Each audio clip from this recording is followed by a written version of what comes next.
Welcome to the Cheer Athlete. Today we're going to talk about my takeaways from a recent conference I was at in Clearwater, Florida called SSHC Live, Smart Success Healthcare Live. It was a business meeting. There's a lot of takeaways that relate to cheerleading and I think are important because they're basically life lessons.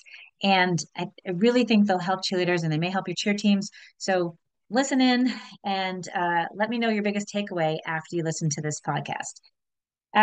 If you don't know me, I'm Laura Turner. I'm the cheer PT, and I help cheerleaders improve performance, reduce injuries, and stay on the cheer mat for as long as they want. I became a cheer coach. He became a cheer coach after I was a cheerleader for a very long time in high school and college, and now I'm passionate about helping other cheerleaders continue to do the same. I think it's important to teach good mechanics, learn proper form. No longer do I teach skills. I don't teach stunting and tumbling skills, but I teach kids and athletes how to improve their posture, their balance, their ability to move and sense where they are in space. Because as we know, that's what helps us build better body awareness and helps us stunting and tumbling. Especially important for flyers to know where their body position is in space. And so that's my mission is to help all cheer athletes learn how to have better control of their body and to just appreciate it because when you're hurt you don't want to be a cheer, when you don't feel good you don't want to be in cheer, and there's a lot of awesome stuff that happens over the course of your life through cheerleading. So that's that. I hope that you get that from these podcasts, and I look forward to any conversations that you have going forward. If I don't say this at the end, make sure you check our free guides through that are attached to the show notes because there's a lot of information on core strengthening, warm-ups, and other guides. I have a guide for flyers. And if there's something else that you'd like some more information on, please just email me directly or find me on Instagram or Facebook or TikTok. Instagram or Facebook are your best options, or my email is laura@movebetterllc.com. So let's talk about my takeaways. The biggest one that I heard over and over and over again, almost from every speaker, was to set some big, old, hairy goals, audacious goals, big, hairy, audacious goals, like massive. Set some big goals. This season, as you're going into your competition season, as you're starting to start choreography, as you're starting tryouts, or if you're taking the summer and you're planning, what are we going to do for next year? Set some big goals. Reach just a little. Set a goal that's just a little beyond your reach, and don't make them win nationals because that's sort of out of our control, right? Like maybe our a great goal would be we're going to progress our tumbling skills from level one to level two. Maybe it is our team is going to like each other on the last day of competition as much as they did the first day. And those are some big goals to work towards. Maybe it's going to be building your team for next year. How many new people can you get to come join in because there's excitement, enthusiasm, and the teams just love to be there. Whatever the goals are on your end, set them big and make them something that you have to work towards. And if you're a coach listening, set your 5 to 10 year goals and then set your 3 year goals and your 1 year goal and your 6 month goal and your 3 month goal and your 1 month goal and then like your weekly goal. Break it down. Once you start planning your practices, break it down into smaller chunks so that you are reverse engineering where you were where you want to end up and working your way down. You can do this for the year too and just make it down into months.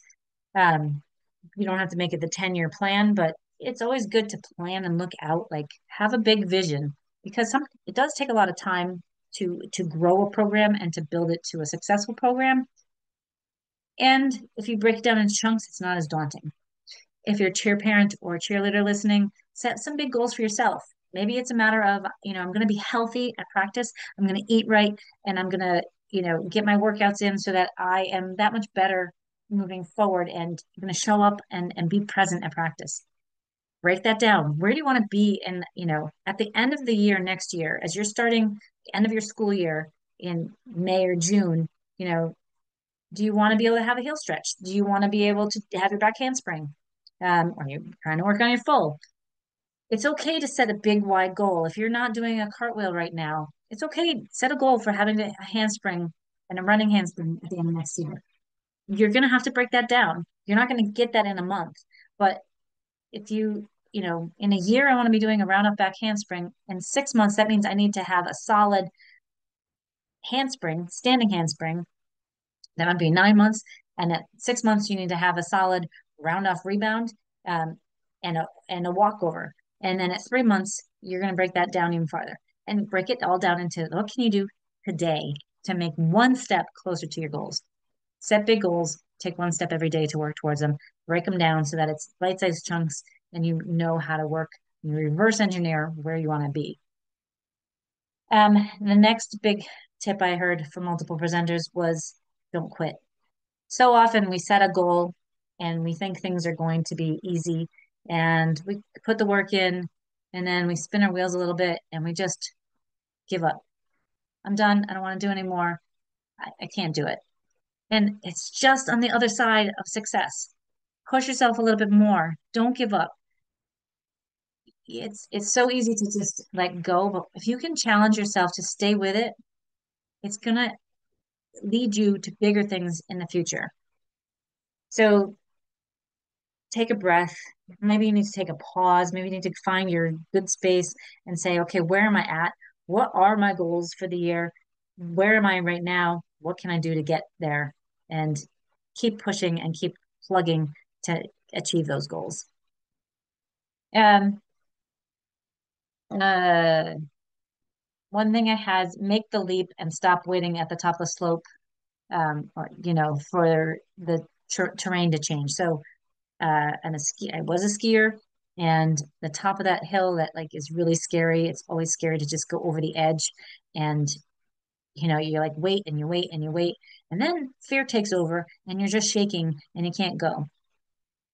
There's sometimes you need to have that little extra breakdowns, of a skill. If you're got fear in with your tumbling and you're getting stuck and you're not progressing, like maybe you need to regress it and go down an intermediate slope or a bunny slope, something that's easier. Maybe you need to learn how to how to do the really basics of just learning how to stop and how to turn. In cheerleading terms, maybe that means you have to go back to a prep level or a thigh stand, or you have to learn how to just do a hang drill, or a show and go. Maybe you need to go back from a handspring to a cartwheel or a walkover. Whatever it is, like break those pieces down, but don't be afraid to take that leap. If you're ready to go and you have solid skills, put yourself out there and take that leap, because the more solid skills you have underneath you and the more you get in your head about stopping and nope, I can't do it, I can't do it, and you can't, and you wait and you wait and you wait, the harder it gets. You'll know when it's time to be able to push yourself and just go. In your skills as you're progressing, just don't be afraid, look at where you're going, look at what you want to go. Put yourself out there and take that leap, because once you hit things and you're more solid, you're gonna you're gonna keep progressing more. Um, Singles win games. So what does that mean? That's a baseball term, right? When in the cheer world, um, creating that one step wins the competition. All you need is 1/10 of a point in the competition to make the world of difference in a routine. Yes, hitting zero is amazing. But that doesn't necessarily mean you're going to win a competition, right? You're going to have a good solid score with no deductions. What one thing can you do to get 1/10 of a point more? Because sometimes that means the difference between a 97.0 and a 97.1. And it can be a massive difference on the final score sheet. So little bits at a time, take small steps. You don't have to nail the routine right away as in September. You have to take those small steps. You have to build the base and gradually increase what you're doing. Um, let's see. 3 things that I teach every client. This was something they asked us to look at, and And I thought, think about it, like I focus the way I practice physical therapy and personal training, like you have to have the basics down before you can go squat, deadlift, and pull up. Like you have to be able to control your core and you have to be able to control your breathing.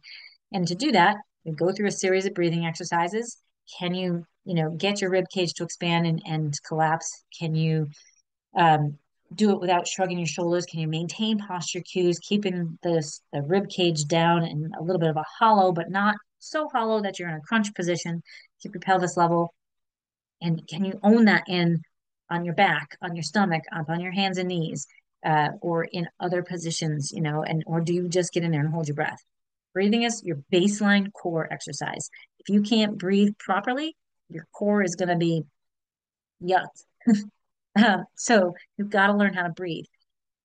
In the beginning, when you're first starting out and you're learning how to do this, it will take you 6 to 10 minutes to go through it. And it can be frustrating because, yeah, why am I just breathing? But remember, you're starting a baseline and solid foundation, and that will carry over.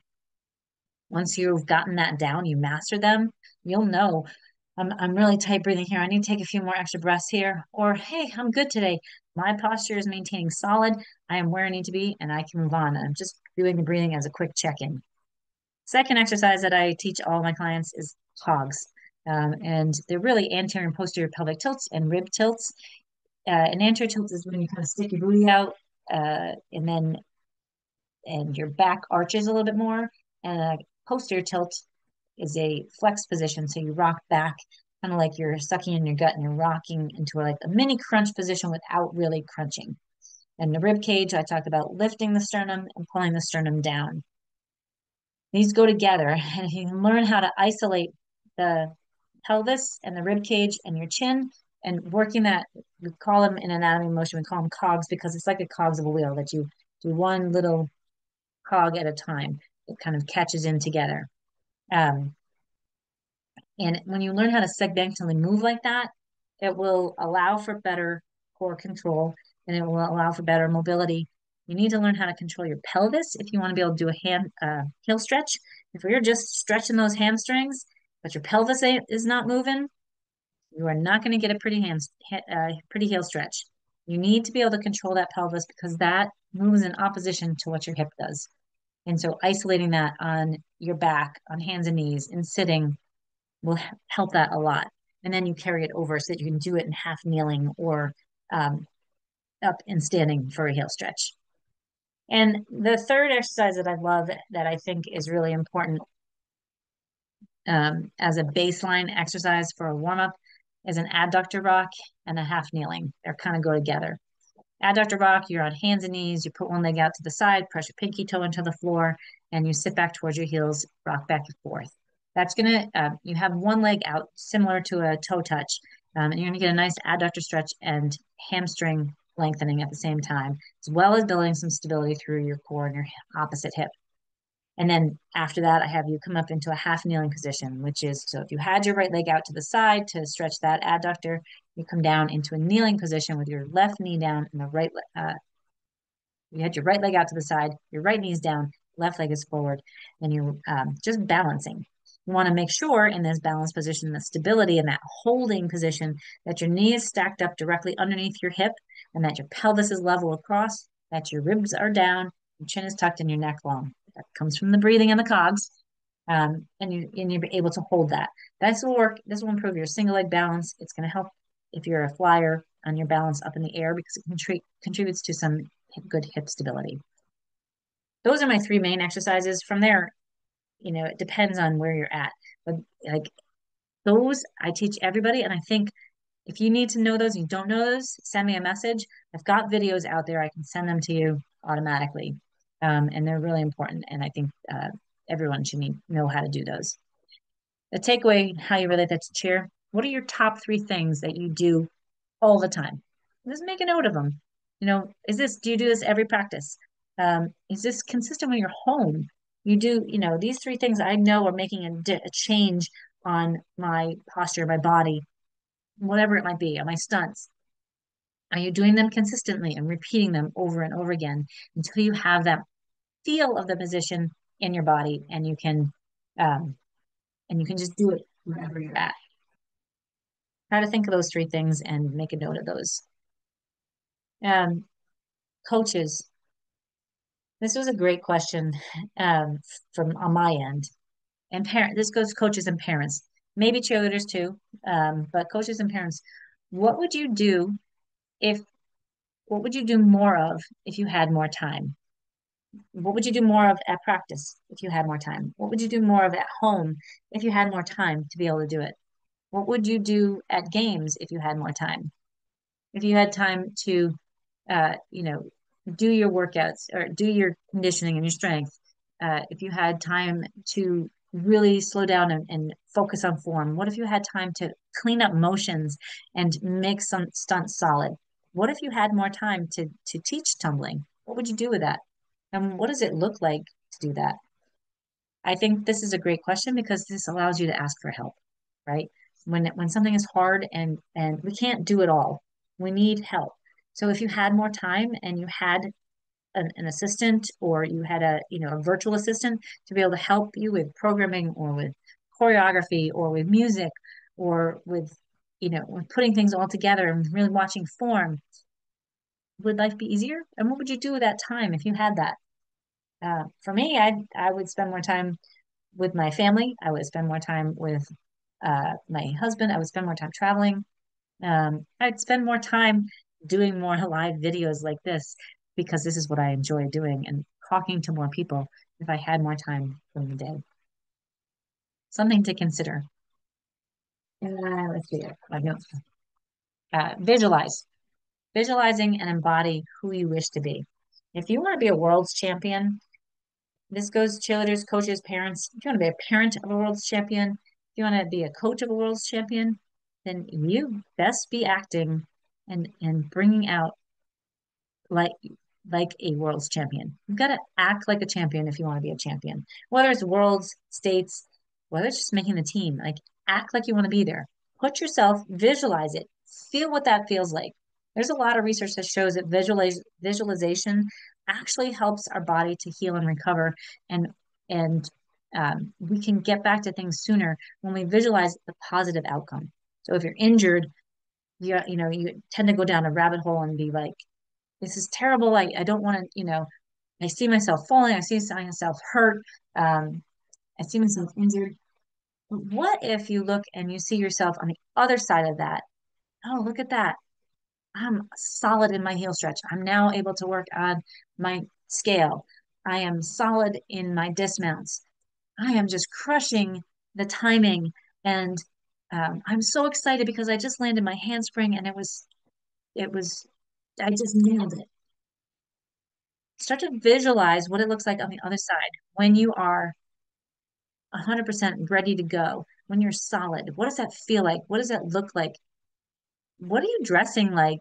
If you're a champion, what does a champion dress like? How does a champion act? Look at Simone Biles. How, like, if you listen to her talk, and you see her present herself, she is always presenting put together. She is clear. She is focused when she's out on the mat.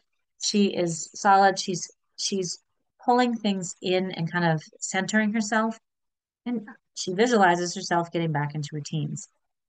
So use visualization to one, help you get to the next level for whatever it is you're working on, whether it's an injury or stunt. And two, start to embody that today. Start to tell yourself that you are that person you want to be and make that effort to be there. It can make the world a difference and you can feel better on everything. Um, and then my last one is to focus on one thing, until you can achieve it and you have it solid. You don't focus on a lib, an arabesque, and a heel stretch all at one time. Make it so that they've already perfected their um, extensions and the fulls. Now we're going to work on libs. Okay, libs until we're solid. What if you have to go back to baseline, you go back to basics. But keep working on those skills until it's solid. Work that lib until it's solid. Once that's solid, great. Now we're going to push forward for the heel stretch. Um, Don't work the heel stretch at the same time as you're working for an arabesque. Yes, mobility wise, that's good. You can go back and forth. But okay, it's my goal to get my heel stretch this year. Like, nail that heel stretch until work your basics on your own until you have it, and then progress on, because our bodies can only handle so much. We need to, we don't, we can't take all that stimulation in and process it and have that get better. Um, it's just too much for our body. We have to take our time in doing, any skill, whether that's in school or for podcast. Like if I have 5,000 things going on normally, but if I can focus on this and growing one thing, that's going to help me. It's going to help other people better. You will be a better cheerleader. You'll be a better coach, and you'll be a better parent if you can focus on one thing at a time and make that solid before you like have 1,000 things coming in. This is very hard for me. I have big ideas. Spoken before. I am not the cleaner of the tier coaches. I have big vision. I see stuff going on everywhere, and this is what I want to happen in transitions and that. But we gotta corral that and find. Okay, let's work this one pyramid transition and in one period make that solid, and let's see what we can do for one transition to add on to. Work on one thing at a time. Focus, get that solid, and then progress. Maybe it's a matter of also, you work on your stunts one day, you're tumbling one day, because you have to work both of those to get them into the routine, but maybe you don't do it all at the same day. Um, I, that's something I think I might do different if I was going back coaching now. Um, Set your plans, set some big goals, focus, don't quit, work on one task at a time, and keep pushing forward, till you get those basics down and building blocks to build up and make things stronger. What are your three takeaways? Three things that you work on every day. Stay true to those and keep consistent with those, and that will help build a foundation to improve your confidence and improve how you're actually performing and working. This is a fantastic conference. I love going to Clearwater because it's very pretty beach. I didn't get much time out on the beach, but I did get to spend a little time in the pool after, in which I could stop and reflect. And I think that's a key thing to take away also. After you've completed the year, or you've completed tryouts, and you've finished your competitions, maybe you're just finishing tryouts, wherever you're at, take a moment, reflect on the process of tryouts, reflect on your competition season, reflect on what the last year brought. Like, did you set out to do something and did you achieve it? How does that feel? If it's not where you want to be, what is your next step? One step to get there. It's okay. If we set big, huge goals, we may not get to them in a short time, but we keep plugging towards them. It gives us something to work towards. And that's where the fantastic part comes from, and that solid confidence and that falling in love with the process and not the outcome. The outcome's going to go away. No one's going to remember your trophy. They're going to remember the work you put in, the effort you put in, and um, how you felt while you were doing it. So reflect back on that, see what needs to change, see what you need to maybe get rid of, what you need to add, and how you can keep moving forward in the process. All right. If you have any questions, don't hesitate to reach out. I love talking movement. If you are not sure if you're moving correctly and you want a free movement screen, you can set that up through my website as well. And if you're interested in learning more about any of the programs that I offer, I have a program that I'm working on currently. I had scheduled one, but I had a scheduled offer, but I'm tweaking it. I had offered after a workshop that I did, or webinar that I did, tweaking that to make it even better. And I am planning to have a webinar coming up in the next week or two. So stay tuned for information about that. And come join the webinar and learn. This one is going to be exercises for flyers. So come join and learn about what things flyers need to work on and how you can help improve and reduce injuries for that. If there's any other series or webinars that you'd like to see, also drop me a comment. All you have to do is, send me an email or find me on Instagram or Facebook. It's the Cheer PT and Laura Turner on Facebook. Have a wonderful day. Don't forget, when in doubt, breathe it out. take life one step at a time, and you can do anything that you put your mind to. As my friend Drew Pearl, who said, you're responsible for your own thought. Go get the day.